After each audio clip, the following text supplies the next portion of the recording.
And there's a level of just confusion. I was talking on the way to Ramiro. You know, it's interesting. A lot of countries have one intelligence agency, right? They've got their intelligence agency.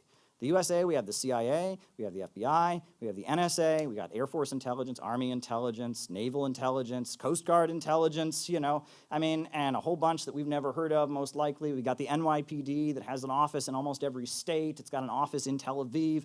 We've got all kinds of people competing for the prize of being the intel agency, competing for the same tax revenue, right? And we also know, because of neoliberalism, they don't do their work themselves. They contract it to somebody. So we got all kinds of people competing for the same money with different agendas, different targets, different people they're going after. This is confusion. You know, people talk about the deep state. If you listen to the Trumpers talk about the deep state, they make it sound like they're all on the same page. It's this big deep state conspiracy. Well, actually, when you talk about deep state, you're talking about like chickens running around with their heads cut off. You're talking about a country that's being pulled in 10 different directions with 10 different agendas. I feel like Tulsi Gabbard, the way she talks, she's not a socialist, she's not a communist. She speaks for a lot of people in the Pentagon.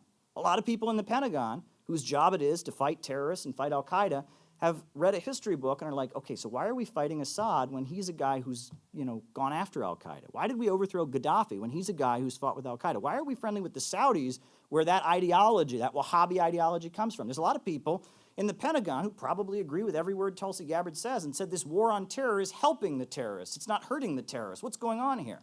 But you can see the Democratic Party's mainstream really wants to shut her up.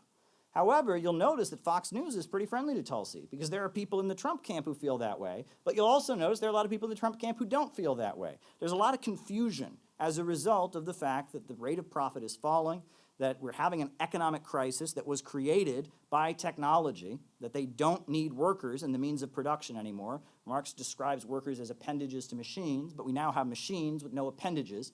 And of course, workers are consumers. And if they can't get paid, they can't get hired, they can't buy back the products they produce, the market's glutted with products that cannot be sold. We've got self-driving cars hanging over our head. This is the crisis of capitalism, and they fight amongst themselves in order to resolve it. Now,